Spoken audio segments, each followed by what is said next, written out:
Stop scrolling. Everything you know about trucks is wrong. We aren't talking about Fords or Chevys here. Imagine a truck that looks like a spaceship, another that drives while you stand up, and a military beast that actually swims through rivers. These aren't sci-fi movies. These are real monsters from history that defy every law of physics and logic. Why would anyone build a truck with only 3 wheels, or one that bends in the middle? Today we are exposing 10 of the most bizarre, dangerous, and mind-blowing trucks ever made. You need to watch until the very last second to believe they exist. Hit that subscribe button right now and do not look away, because this ride is about to get extremely weird, and trust me, you are not ready for the 6-wheeled nightmare waiting at number 1. We start our journey in post-war Japan with a vehicle that looks less like a truck and more like a rolling log. Meet the Mazda T2000. When you first look at it, your brain struggles to comprehend the proportions. It is incredibly long, with the longest version stretching over 20 feet in length, yet it balances precariously on just 3 wheels. This wasn't a mistake, it was a necessity. In the tight, narrow streets of recovering Japan, maneuverability was king. The 3-wheel configuration allowed for a much tighter turning radius than any 4-wheeler could dream of, making it the ultimate urban workhorse. Don't let the quirky tricycle look fool you. This machine was an absolute beast in its category. Under the cabin, or rather inside the cabin with you, sat a robust 121 cubic inch, 2.0 liter, water-cooled 4-cylinder engine. This was a significant jump in power compared to its smaller predecessors. The T2000 was the undisputed king of the auto rickshaw class, capable of hauling a payload of roughly 4,400 lbs, 2 tons. It could hit speeds of around 60 mph, which, given that you are balancing on one front wheel, must have felt absolutely terrifying. It was heavy-duty hauling with motorcycle dynamics. Driving the Mazda T2000 was an experience completely unique to this era. The cabin was sparse, loud, and offered zero crash protection, but it provided an unobstructed view of the road because you were sitting directly on top of the front wheel. It represents a specific moment in history where utility completely trumped aesthetics. While they look alien to us now, in the 1960s and early 70s, these blue giants were building the infrastructure of a nation. Today, seeing one is a rare treat, a reminder of when Mazda was building the backbone of industry before they became famous for sports cars. Crossing the Atlantic to the United Kingdom, we find the Scammell Scarab, a vehicle with a name as distinctive as its shape. Developed in 1948, the Scarab was designed to be the successor to the literal horse-drawn carts still used in British rail yards. The engineers needed a mechanical replacement that could maneuver exactly like a horse. The result was this snub-nosed, 3-wheeled tractor unit. With a payload capacity ranging from 6,700 to 13,000 lbs depending on the model, it was a serious industrial tool packaged in a toy-like body, dominating the narrow alleyways of London. The true magic of the Scarab lay in its front wheel configuration. It could rotate a full 360 degrees, allowing the truck to spin within its own length. Imagine the utility of that in a crowded city center. You could practically parallel park it sideways. The cabin was mounted directly over the engine, usually a side-valve gas engine or a Perkins diesel, which meant the driver was intimately acquainted with the heat and noise. It wasn't built for driver comfort. It was built to move freight from trains to local businesses as efficiently as physically possible. What makes the Scarab truly bizarre to modern eyes is its coupling system. It used an innovative automatic coupling gear that allowed the driver to hook up a trailer without ever leaving the cab, a feature that was revolutionary for driver efficiency at the time. Despite its somewhat comical appearance, the Scarab was incredibly durable. Thousands were produced, and they remained in active service well into the 1960s. Watching a Scarab in motion is like watching a dance. It scurries around with an agility that defies its industrial purpose, a brilliantly British solution to a logistical problem. Now we leave the realm of utility and enter the mind of a mad genius. Luigi Colani was not a truck manufacturer. He was a visionary industrial designer who believed that nature held the perfect shapes. He detested the boxy, brick-like shape of modern semi-trucks, arguing that they were aerodynamic disasters that wasted fuel. So, starting in the late 70s, he created a series of concept trucks, most notably the Colani 2001, based on heavy-duty Mercedes-Benz chassis. These weren't just drawings, they were fully functional prototypes that looked like they drove straight off the set of a sci-fi blockbuster. The design is absolutely stunning and shocking. The driver's cabin looks like the cockpit of a fighter jet or the eye of a giant insect. It is circular, featuring a massive round windshield with a rotating three-blade wiper that looks like a propeller. The entire front end is sculpted to slice through the air, claiming to reduce fuel consumption by up to 30% at highway speeds. The driver sat high up in a central position, surrounded by glass, piloting the vehicle more than driving it. It was organic design, bio-design, applied to heavy industry in a way no one had ever dared before. However, despite their futuristic looks and proven aerodynamic efficiency, the industry never adopted them. Why? Because they were impractical for everything else. The bizarre, elongated nose reduced the legal length available for cargo, made engine access a nightmare for mechanics, and was incredibly expensive to manufacture. Trucking companies wanted standardized boxes for maximum profit, not spaceships. Yet, the Colani trucks remain some of the most fascinating vehicles ever seen on a highway. They stand as a testament to what trucking could look like if we prioritized wind resistance over boxy efficiency. Germany in the late 1940s was rebuilding from rubble, and they needed simple, reliable transport. Enter the Tempo Matador. At first glance, the Matador looks somewhat like a Volkswagen bus that is melted in the sun.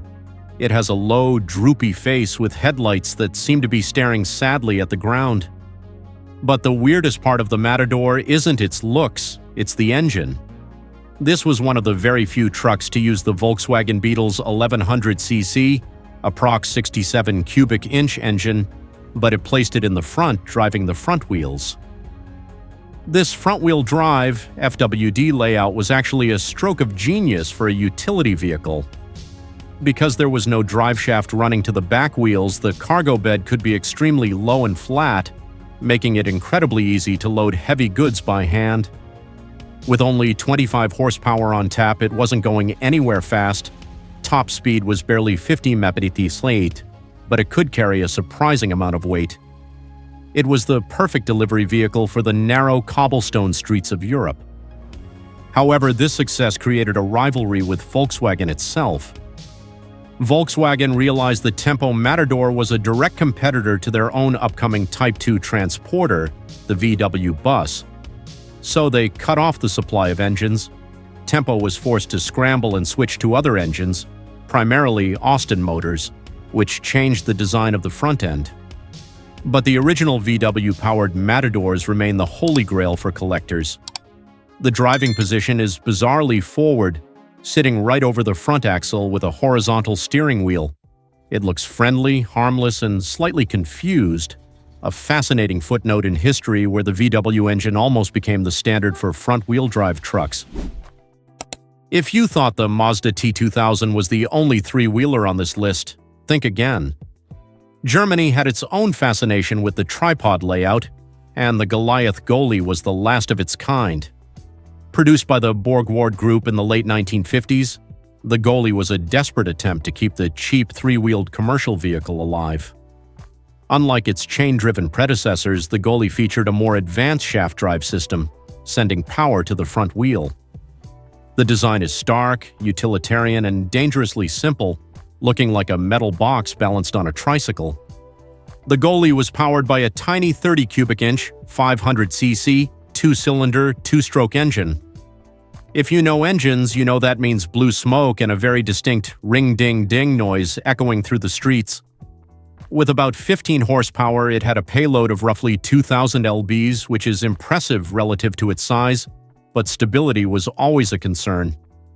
While it was fine for low-speed city deliveries, taking a corner too fast in a fully loaded Goliath Goli was a recipe for a rollover.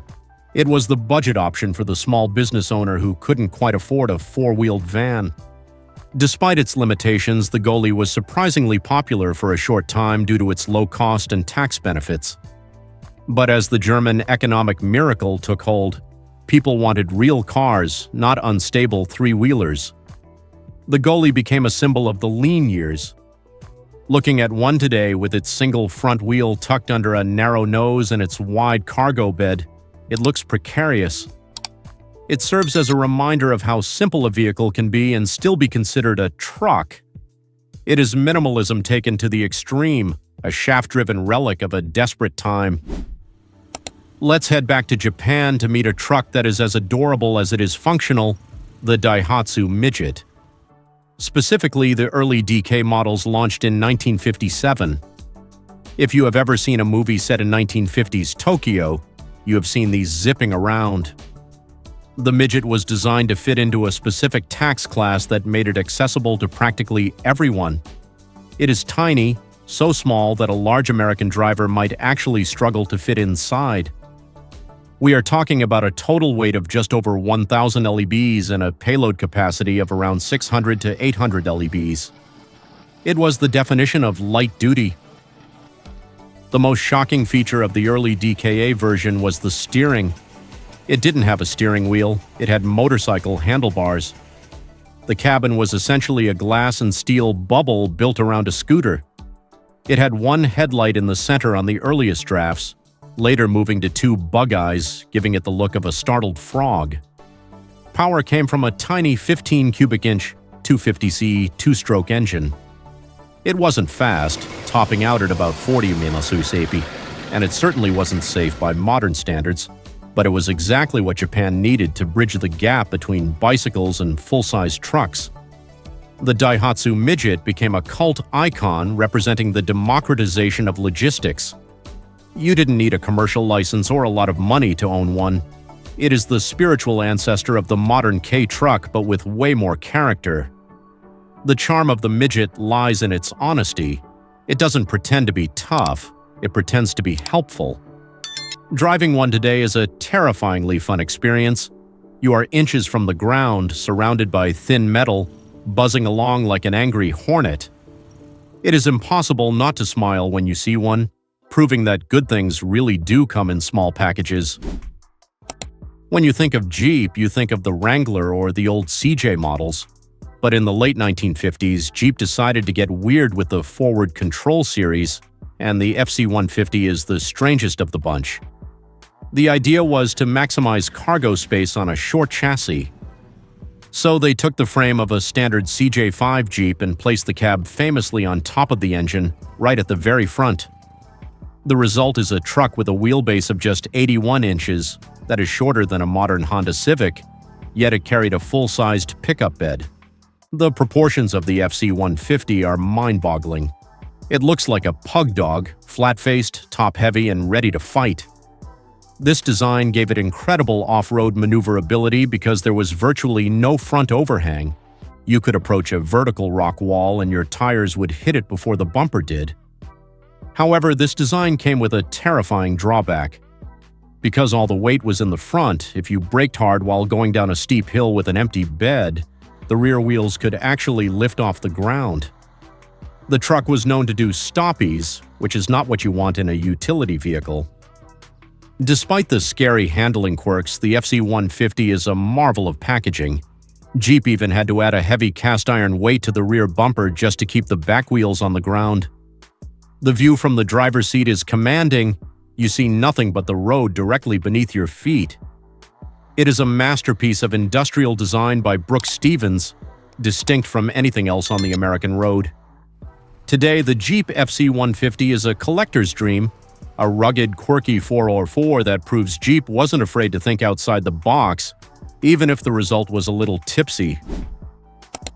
If you have ever been to a vintage food truck festival, you have probably seen a Citroën Type H. But don't let its modern hipster popularity fool you. This is a serious piece of industrial history dating back to 1947. The first thing you notice is the skin. The entire body is made of corrugated steel panels, looking exactly like the Junkers airplanes of W. Poo. This wasn't for style. The ridges added immense strength to the thin metal sheets without adding extra weight. It was cheap, strong, and ugly beautiful, staying in production for 34 years with minimal changes. The Type H was revolutionary beneath the skin. It featured a unitary body with no separate frame, four-wheel independent suspension, and most importantly, front-wheel drive. This meant the floor in the back was completely flat and incredibly low to the ground, just 13 inches high. You could walk in and out without climbing, standing fully upright inside thanks to the 6-foot ceiling height in many models. It was a rolling box of maximum efficiency.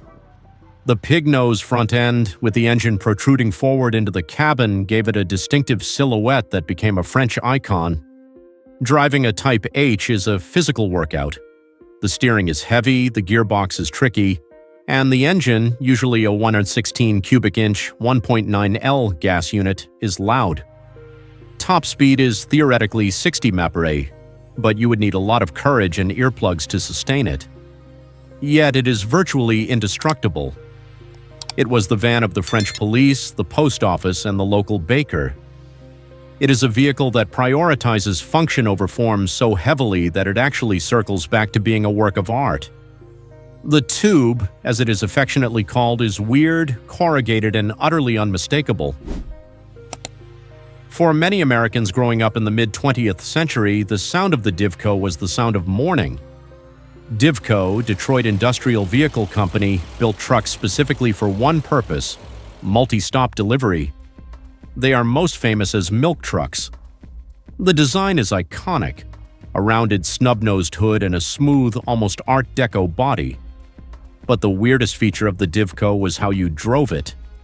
These trucks were designed for extreme efficiency, allowing the driver to operate the vehicle while standing up. Yes, standing up.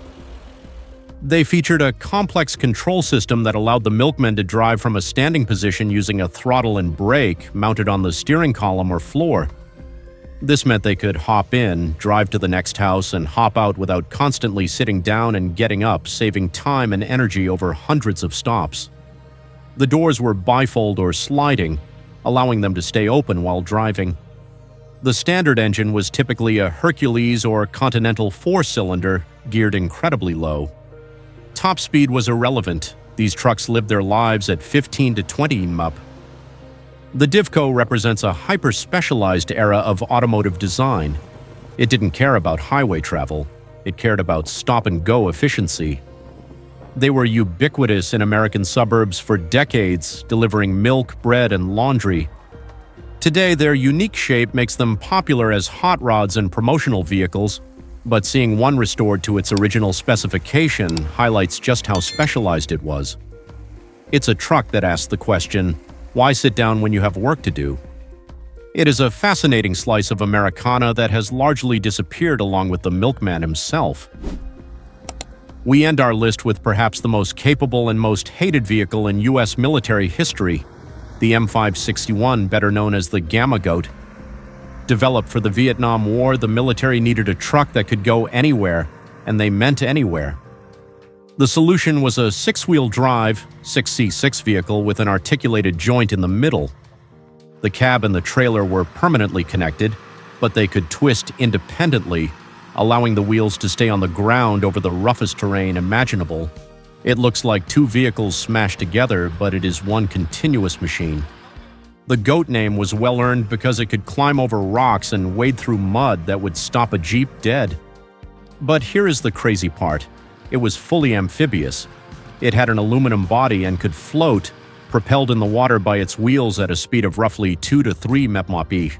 On land, it could hit 55 mph, powered by a Detroit diesel 3 to 53 two-stroke engine. This engine was the source of much hatred. It was located right behind the driver's head and was so deafeningly loud that drivers had to wear hearing protection just to operate it without suffering permanent hearing loss. The steering was also bizarre. It featured four-wheel steering where the front and rear axles turned in opposite directions, making it handle strangely on pavement. It was complex, noisy, and required constant maintenance. The soldiers hated it because it was uncomfortable. The mechanics hated it because it was hard to fix. But in terms of pure weird engineering, it is a masterpiece, an articulated, swimming, six-wheeled, screaming banshee of a truck. There has never been anything like the Gamma Goat before or since, cementing its place as the weirdest military truck ever made. We have seen some truly crazy things today. From the wobbly three-wheelers of Japan to the swimming military goats of America, these 10 trucks prove that automotive history is anything but boring. It was a time when engineers took risks and built machines that prioritized function over form in the weirdest ways possible. Which one was your favorite? Did you love the futuristic Colani or the standing drive Divco? Let me know in the comments below. Don't forget to like and subscribe for more deep dives into mechanical history. Thanks for watching. What if I told you there was a truck designed to be driven while standing up, or a massive Soviet machine that physically detaches its cab to turn? Welcome to the absolute freak show of automotive history. We aren't talking about rejected sketches or rusty pickups. We are revealing 10 real mechanical monstrosities that defied logic, physics, and safety. From wobbly three-wheeled death traps to armored tank carriers, these vehicles are so bizarre, you will genuinely question how they were ever legal to drive on public roads. Do not look away, because number 1 on this list is a total mind-bender. Smash that subscribe button, hit the bell icon right now, and let's dive straight into the madness. We are starting strong with a mind-bending concept from the Soviet Union that could have changed trucking forever: the MAZ-2000 Perestroika. Debuting at the 1988 Paris Motor Show, this was not just a truck, it was a fully modular system. The engineers at the Minsk automobile plant decided to completely separate the cab from the chassis. The entire powertrain, engine, gearbox, and steering was contained in a separate traction module underneath the cabin. This meant the cab did not tilt. Instead, the entire front unit rotated relative to the cargo box. It was an engineering marvel that eliminated the gap between the cab and the trailer, creating incredible aerodynamics that were years ahead of their time. Technically, the MAZ-2000 was a beast of efficiency designed to maximize every inch of road space. By using this unique modular design, they increased the cargo volume by nearly 350 cubic feet compared to standard trucks of that era. It featured a completely flat floor in the cabin, something we take for granted now but was revolutionary back then. The steering system was hydraulic, and the wheels on the trailer were steered as well, meaning this long combination vehicle had the tight turning radius of a passenger car. Powered by a MAN diesel engine, the Perestroika name symbolized the restructuring of the Soviet Union, and the design truly represented a break from traditional constraints. Sadly, the MAZ-2000 is a massive what-if story in automotive history.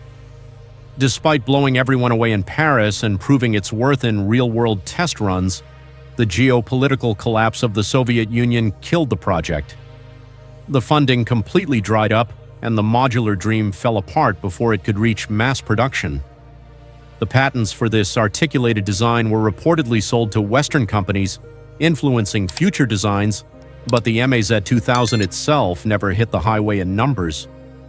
Today, only a couple of prototypes exist, standing as a testament to a moment when Soviet engineering tried to leapfrog the rest of the world with a truck that physically separated the driver from the drive wheels. Next up, we have something much smaller but equally bizarre from Germany. Meet the Volkswagen Type 147, better known as the Fridolin. If you think this looks like a Volkswagen Beetle that got stuck inside a shoebox, you are not far off. In the early 1960s, the German Postal Service needed a very specific vehicle. They wanted something cheap, with huge sliding doors for easy access and enough space to haul mail, but the existing VW transporter was too big and the Beetle was too small. So Volkswagen raided their parts bin and Frankensteined this little yellow oddity into existence. It is arguably one of the cutest yet weirdest proportions ever seen on a delivery van. The engineering behind the Fridolin is a masterclass in recycling parts to solve a problem. It sits on the chassis of a VW Karmann Ghia because it was wider than the Beetle, providing better stability. The engine is the standard air-cooled flat-four from the Beetle, located in the rear, which meant the cargo floor had to be raised to clear the motor. But the most distinct features were those sliding doors. They were heavy, clunky, and absolutely essential for mail carriers jumping in and out hundreds of times a day. The bodywork was sharp and angular, a complete departure from the curves of the Beetle, giving it the aerodynamics of a brick and a top speed of just around 60 miles per hour. Despite its awkward looks, the Fridolin became a cult classic in Europe. Between 1964 and 1974, over 6,000 were built, mostly for the German and Swiss postal services. Because they were government workhorses, most were driven into the ground and scrapped, making them incredibly rare today. Seeing one on the streets of the US is almost impossible, but when you do, it draws a bigger crowd than a Ferrari. It is a reminder of a time when manufacturers would build a completely unique car just to solve a very specific problem for a government contract. It's ugly, cute perfection that collectors now pay serious money to own. Crossing the channel to Great Britain, we find the Morris J-Type, a van that looks like it drove straight out of a vintage cartoon. Produced from 1948 to 1961, this van is affectionately known as the Pear Drop due to its bulbous sweeping design. In the post-war era, Britain needed to get its economy moving again, and the J-Type was the answer for local bakers, florists, and milkmen. Look closely at the front. The grille is huge and vertical, the headlights sit on the fenders like frog eyes, and the windshield is split. It has a charm that modern vans simply can't match, but driving it was a different story entirely. The layout of the Morris J-Type is primitive by today's standards and quite punishing for the driver. It used a small 1.5-liter side-valve engine derived from the Morris Oxford car.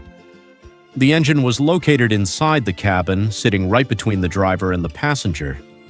In the summer, this meant the cabin became a sauna, cooking the driver as they worked. Even weirder, it had sliding front doors, a common theme for delivery trucks, but these doors slid externally along the body. This was great for tight London streets, allowing drivers to keep the doors open for ventilation, which was necessary given the engine heat.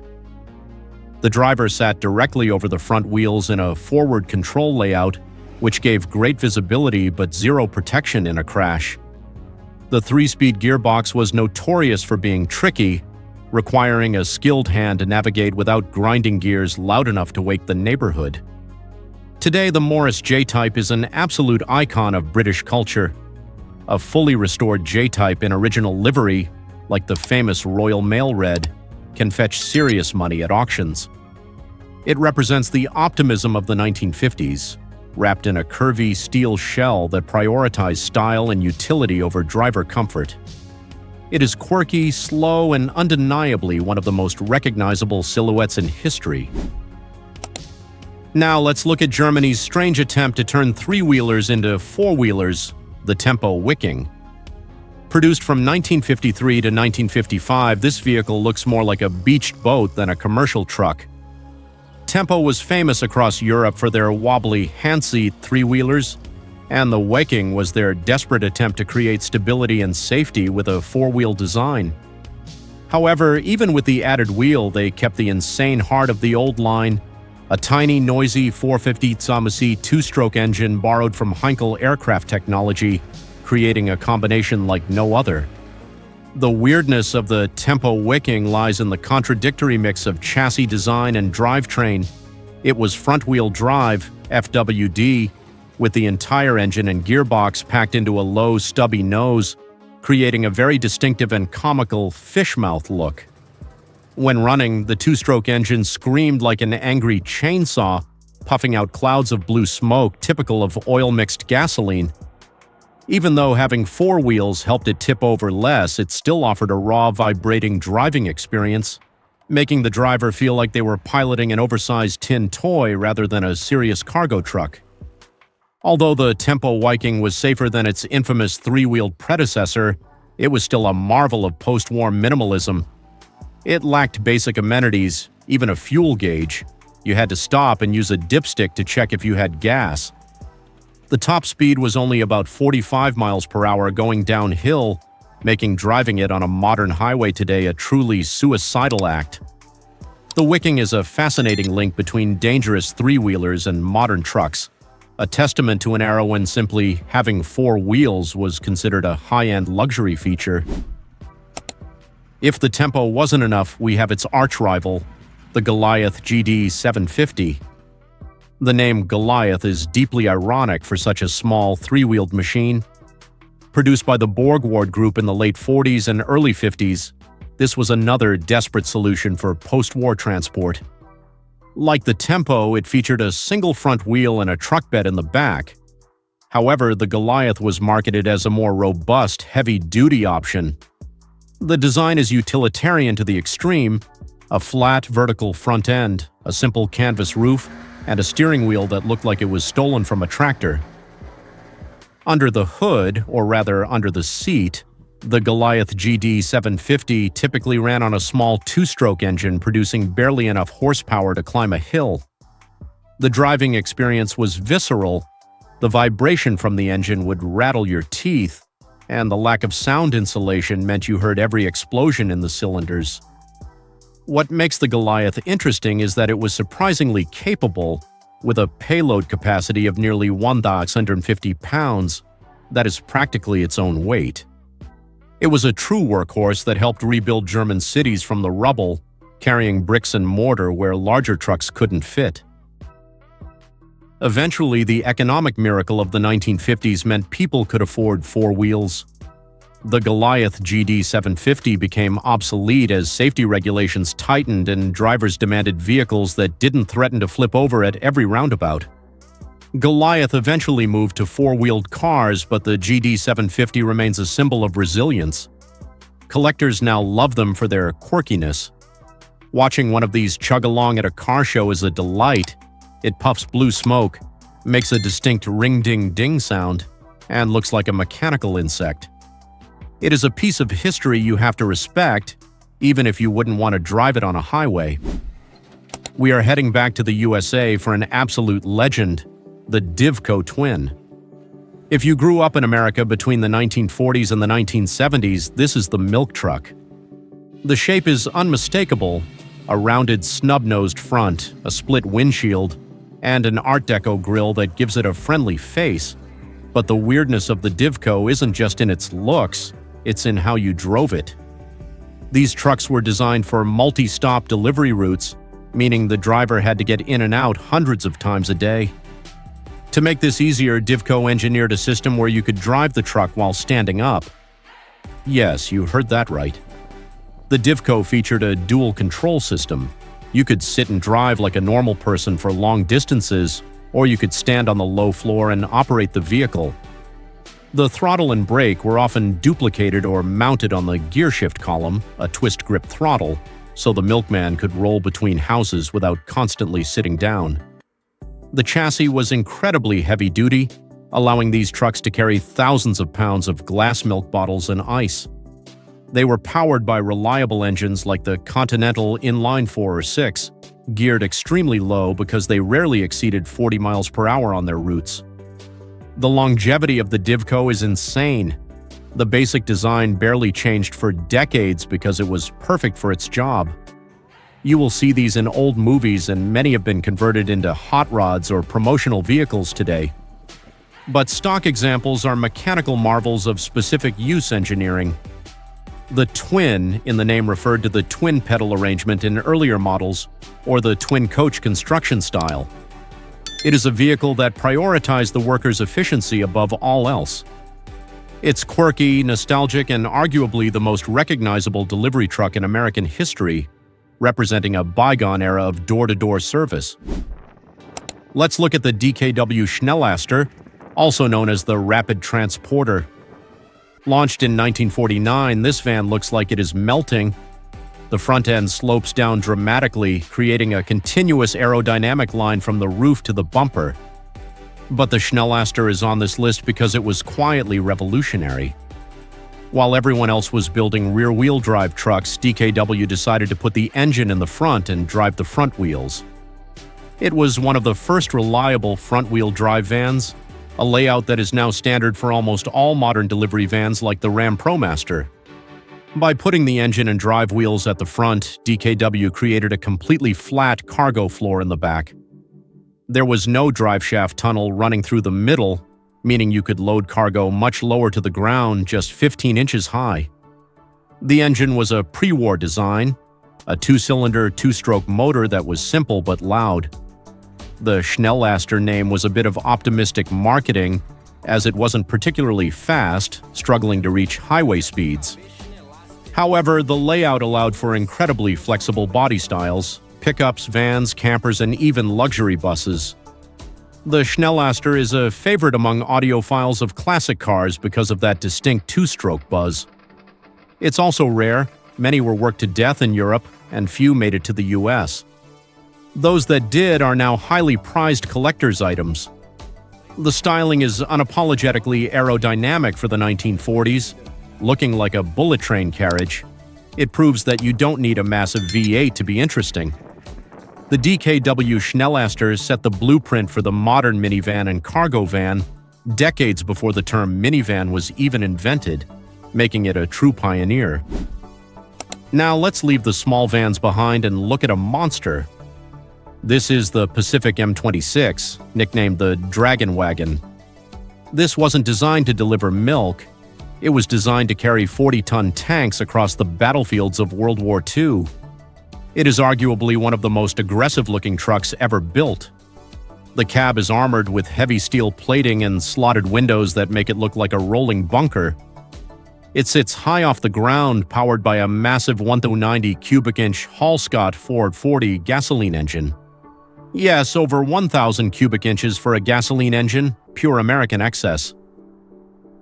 The Dragon Wagon used a chain drive system to the rear wheels, which was old school even for the 1940s, but it was incredibly tough and easier to repair in the field. It was a 6x6 vehicle, meaning all 6 wheels were driven. The rear 4 wheels were driven by those massive exposed chains. Inside the armored cab, it was loud, hot, and cramped for the crew of 7. It had huge winches on the back to drag damaged tanks onto its trailer.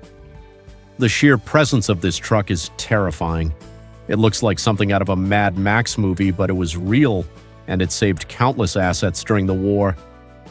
After the war, many Dragon Wagons were sold as surplus and used in heavy logging or mining, where their immense power was needed.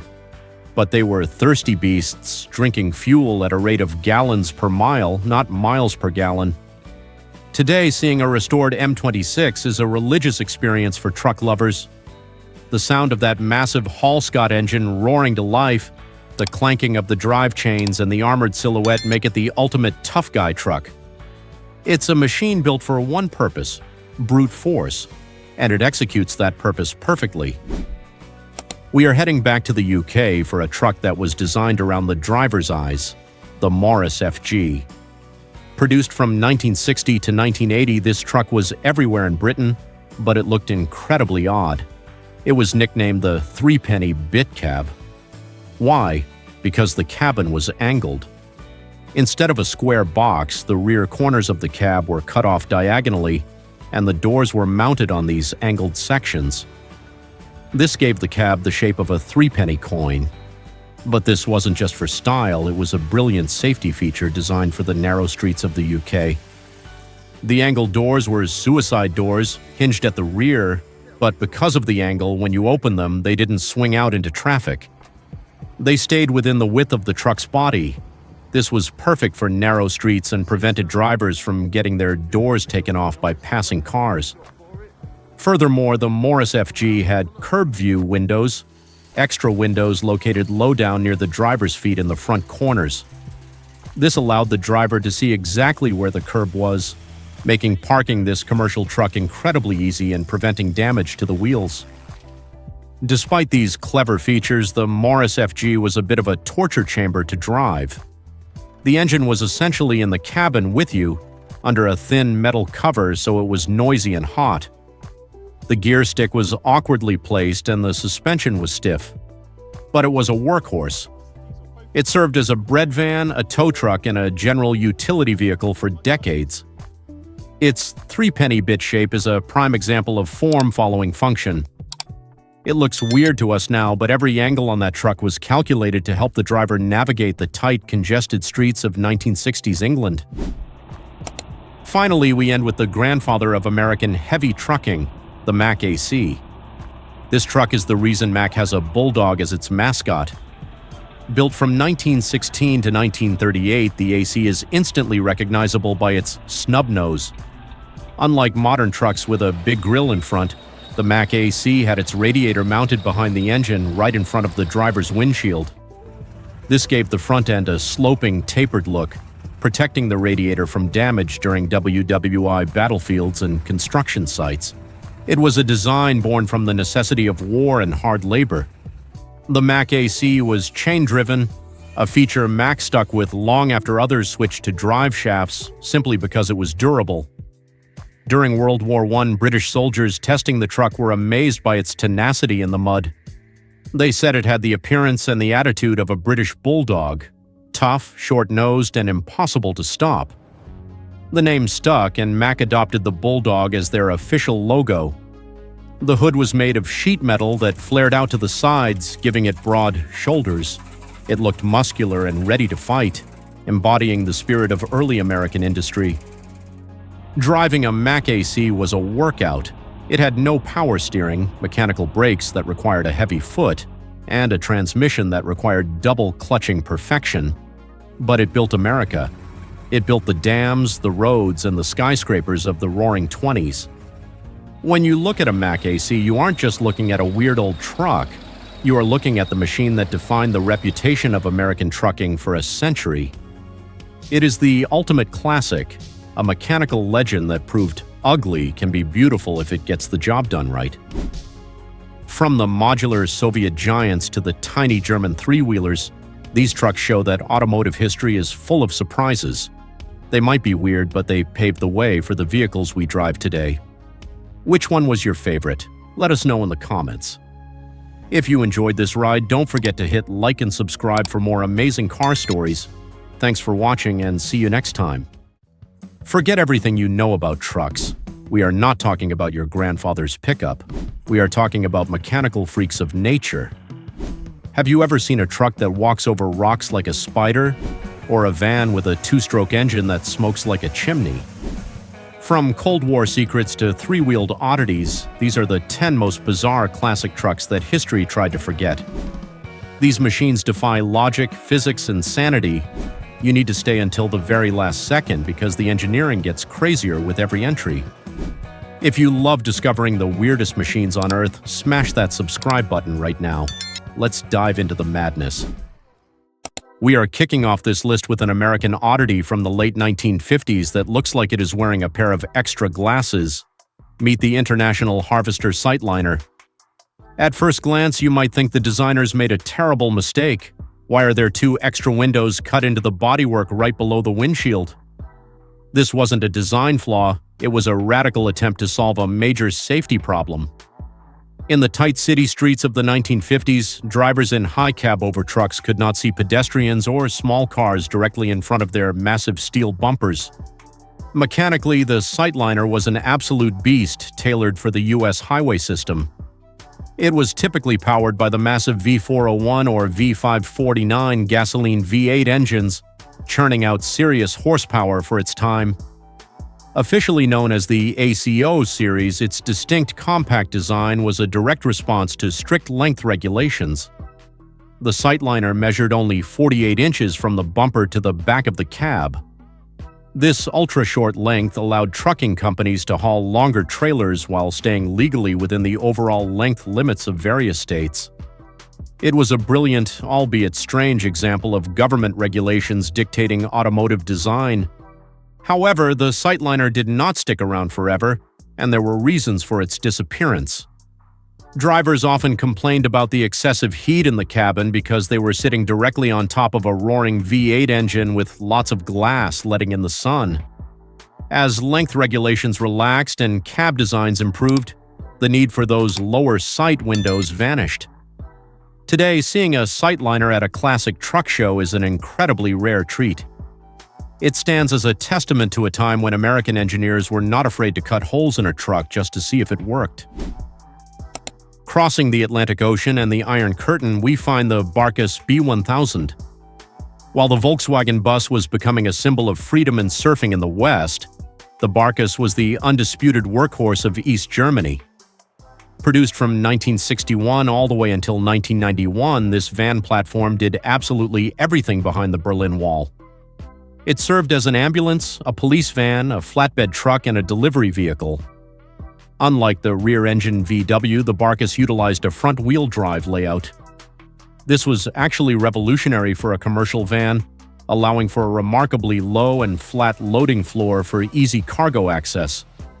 The engine of the Barkas is where things get truly bizarre by modern American standards. It was powered by a tiny two-stroke three-cylinder engine derived from the Wartburg car. Yes, a smoky two-stroke engine in a one-ton truck. This meant you had to mix oil with the gas, and it produced that signature ring-ding sound and a cloud of blue smoke. With only about 45 horsepower on tap, it was not going anywhere fast, but it was surprisingly torque-heavy. If the engine failed, the design was so simple that two people could literally lift the engine out of the chassis by hand.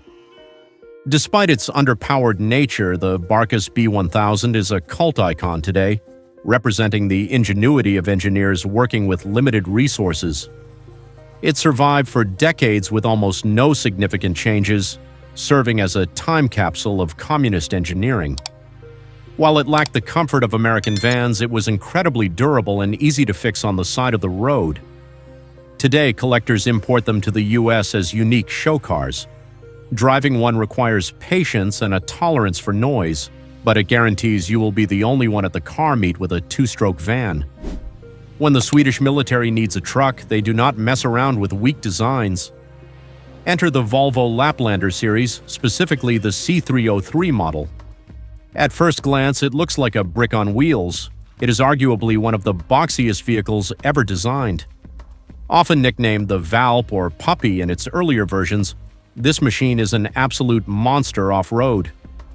It was explicitly designed to transport troops and equipment through the deep snow, frozen lakes, and dense forests of Scandinavia. It is high, narrow, and looks like it might tip over, but its stability is engineering magic. The secret weapon of the Laplander is its portal axles.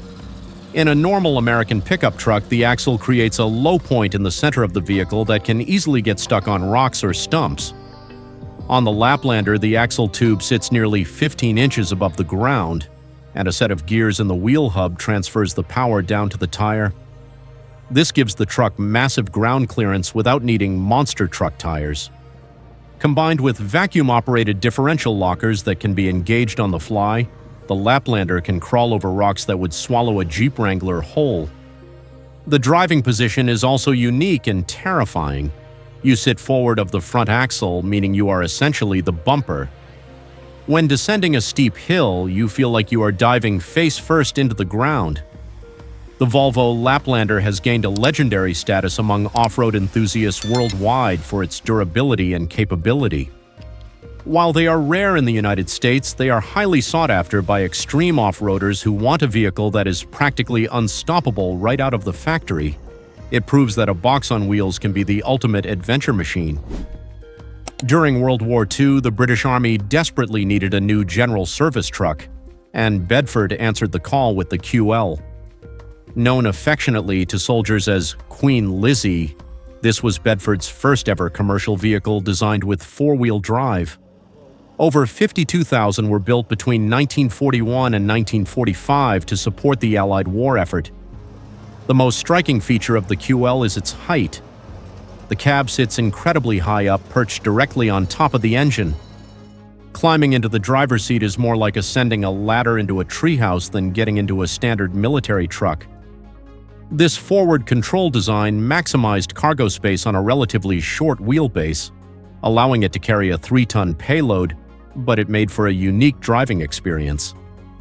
Because you sat so high and the truck was relatively narrow, the sensation of body roll in corners was absolutely terrifying. Drivers reported that it felt like the truck was going to tip over at any moment, although it rarely did thanks to a heavy chassis. The gearbox was also notorious. Shifting gears required a specific rhythm and a lot of muscle. earning the respect and frustration of thousands of Allied soldiers. Despite its quirky ergonomics, the Bedford QL was incredibly robust and versatile. It carried troops, acted as a fuel tanker, served as a mobile office, and even towed anti-tank guns across North Africa and Europe. It represents the stiff upper lip of British wartime engineering, maybe not comfortable, maybe a bit odd-looking, but it absolutely got the job done when it mattered most. Many survived the war and were converted for civilian use, serving on farms for decades. It is a tall, awkward, but heroic piece of history. If the Bedford QL is a soldier, the Scammell Explorer is a tank in disguise. Built in the 1950s for the British Army, this 6x6 recovery vehicle is a mechanical masterpiece of brute force. It was designed to rescue other tanks and heavy trucks that had gotten stuck or broken down in the field. Visually, it is intimidating, with a massive protruding radiator grille and a purposeful, heavy-set stance. It weighs over 20 tons fully loaded and looks like it could smash through a brick wall without even scratching the paint.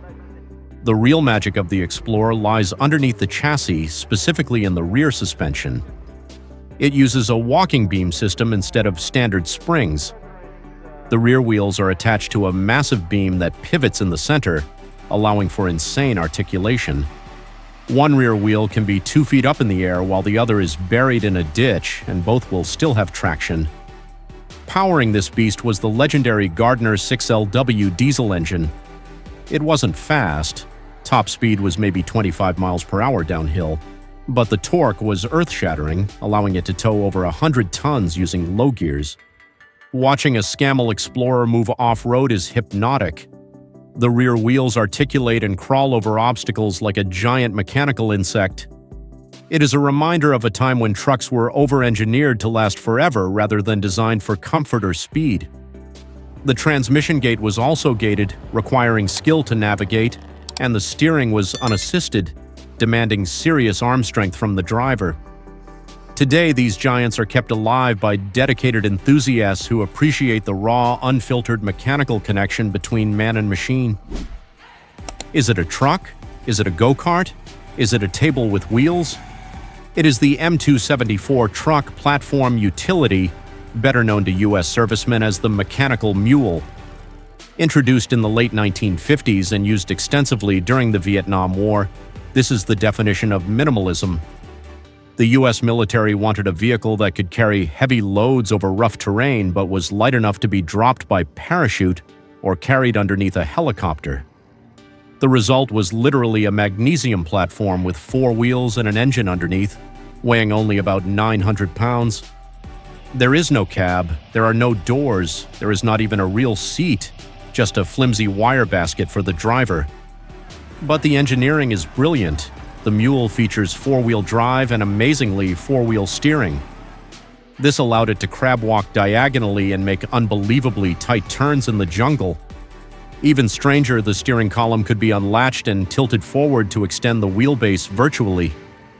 This allowed the driver to walk or crawl in front of the moving vehicle while controlling it, perfect for when you needed to use the mule as a shield in combat. Despite looking like a toy, the mule could carry more than its own weight in cargo, often hauling up to 1,000 pounds of ammo across terrain that would stop a jeep. It carried supplies, mounted recoilless rifles for fire support, and evacuated the wounded.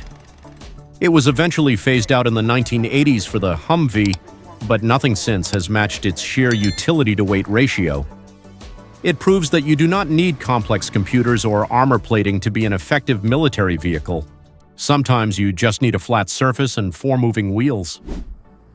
The Dutch are famous for their endless battle against water, but with the DAF YA 126, they decided to fight the terrain itself. Built in the 1950s as a weapons carrier for the Royal Netherlands Army, this truck looks fairly normal from the top down. However, underneath the chassis, it is an engineering freak of nature. Most 404 trucks use a drive shaft down the middle connected to axles at the front and back. The engineers at DAF said no to that conventional wisdom. Instead, they utilized a unique H-drive system derived from armored car technology. In the H-drive layout, there is no differential in the middle of the axle that could get snagged on rocks. Instead, the drive shafts run along the sides of the chassis, powering the wheels through a complex series of gears. But the weirdest feature is definitely the spare wheels. You will notice 2 spare tires mounted on the sides just behind the front cab. These aren't just for storage, they are actually mounted on free-rotating hubs that hang lower than the chassis. If the truck high centers on a ridge or a bump, these spare wheels act as landing gear, rolling the truck over the obstacle. This brilliant design made the YA126 nearly unstoppable in uneven terrain. It could drag a 1-ton payload through mud that would stop a tank. It's a level of mechanical complexity that you just do not see anymore because it is incredibly expensive to build and maintain. But for a specific moment in history, DAF created the ultimate off-road spider. Today they are popular among European collectors, but finding parts for that insane drivetrain in the United States is a nightmare, making them a rare and fascinating sight on American soil. After World War II, Japan needed to rebuild its economy from the ground up. The streets were narrow, resources were scarce, and businesses needed a cheap way to move goods. Enter the K-truck revolution, led by the charming Mazda K360. Launched in 1959, this 3-wheeled truck looks less like a utility vehicle and more like a cartoon character come to life. With its rounded bathtub styling, bug-eye headlights, and friendly 2-tone paint jobs, it is undeniably adorable. But do not underestimate it. This little machine helped rebuild the Japanese economy. The K360 was powered by a tiny 3556 EC V-twin air-cooled engine mounted behind the cabin, the same spot you would find an engine in a supercar, technically making it a mid-engine vehicle. It produced a modest 11 to 16 horsepower depending on the year. Driving it was an exercise in balance. With only one wheel at the front, the turning radius was incredibly tight, making it perfect for the alleyways of Tokyo. However, take a corner too fast with an empty bed, and things could get tippy very quickly, requiring a steady hand on the horizontal steering wheel. The cabin was tiny, barely fitting 2 adults comfortably, but it was a step up from a bicycle or a motorcycle. Over 280,000 units were produced before production ended in 1969, replaced by 4-wheeled trucks. Today, the K360 is a rare collector's item, celebrated not for its power but for its style and historical significance. It proved that you do not need big horsepower to make a big impact. While Americans were driving massive V8s, this little tricycle was carrying the weight of a nation's recovery on its small bed. You know the Vespa scooter, the symbol of Italian style, romance, and freedom. But did you know it has a hard-working brother? This is the Vespa Ape, pronounced Ape, which means bee in Italian, just as Vespa means wasp. Conceived by Enrico Piaggio right after the war, the idea was simple. Take the front half of a scooter and weld a cargo box to the back half. It was the elegant solution for Italian merchants who could not afford a full-size truck, but needed to haul wine, cheese, and construction materials through ancient, narrow streets. The Ape is primitive but effective. The driver sits on a saddle, in early models, or a simple bench, steering with handlebars just like a motorcycle.